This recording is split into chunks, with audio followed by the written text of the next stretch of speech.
Hi fans, what's going on? You're here live with Boxing with Chris. I got Mr. AK from dazn. Ak, how you doing today, brother? I'm good, man. And it's Ak. For you folks out there that keep calling me AK, AK stands for Ak. My name is Akeem. Call me Ak. Ak and Barack. Whoever says AK, that means y'all don't watch the Ak and Barack we show, watch right? it. One thing I gotta ask, talk to me about the crazy weekend we had here at the Barclays Center with Ryan Garcia and Devin Haney. Just give me a quick summary of the build-up and just how the fight played entirely for you, and what did you think? Well, outside of the obvious, like we all know that Ryan had a hell of a lead up to the fight in terms of social media and what he was posting. But I've always said throughout the process that Ryan knows that world of social media, so he knows things that the average people don't know. He knows the algorithm, what moves the needle. So I wasn't completely sold on him not being right. I felt like he was right. I don't want to be the guy that knew it all, because nobody expected for him to win that way.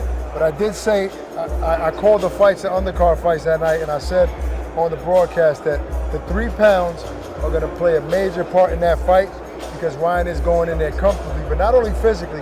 When you're confident in knowing that I'm stronger than I was against Tank, I'm strong in this weight class, that does something to you. So that gave him a level of confidence, I think, that played a part in that fight. Now, do you feel like people are writing Devin Haney off too quick, coming off a bad loss? Because there's certain losses that people write you off the way you lose. So when you lose the way he loses in a very fast fashion, you feel like people are writing him off too early? No, I feel the complete opposite. I feel like in that loss, Devin Haney showed me more than he's ever had before in terms of his heart.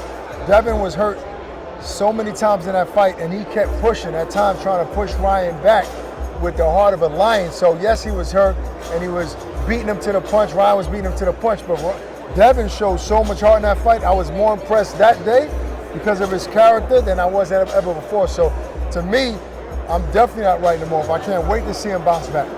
And now for Ryan, people have said over the years, he's an Instagram fighter, he's a TikTok fighter. When you beat a pound for pound former undisputed champ, where does that elevate your status? You think people are not going to take him more seriously? I don't understand why anybody ever called him a TikTok.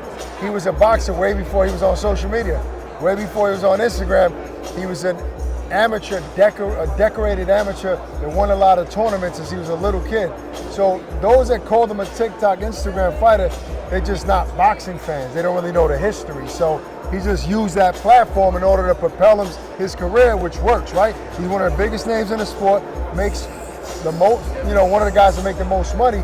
So I never looked at him like that. So I don't know. I think it was great that he had the opportunity to show the people, hey, I can be the top level guy. So he has all the leverage in the world right now, man.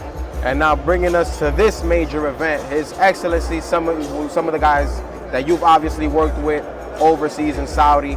How do you feel him bringing these big fights into the U.S. with all of these different fighters and creating just a magnificent card for the fans? Well, look, His Excellency is a real fight fan, right? He's always been a fight fan. He knows the history. He knows the old fighters, and he has a passion for it. Like some of us pundits, we love the sport, not only working it. So what he's doing is making a lot of fight fans' dreams come true in terms of making the fights happen. Look, he has access to wealth and to working with everybody. He's not tied to one promoter. That's what makes him so effective. And now he's bringing a fight to Los Angeles with top dog, Terrence Crawford, the best fighter in the world. I think he's great for the sport. I don't agree with anybody saying anything negative about what he's doing and bringing fights to Saudi. I completely disagree. I think His Excellency is what the sport needed, what it still needs, and I'm excited to, what he's bringing to the sport. How much of a big impact on boxing do you see him having over the next 2 to 3 years if this continues? Oh my God, massive impact. I mean, look, a lot of people has contributed to the sport, you know what I mean? All the promoters on dazn. I've been with dazn for almost 6 years now.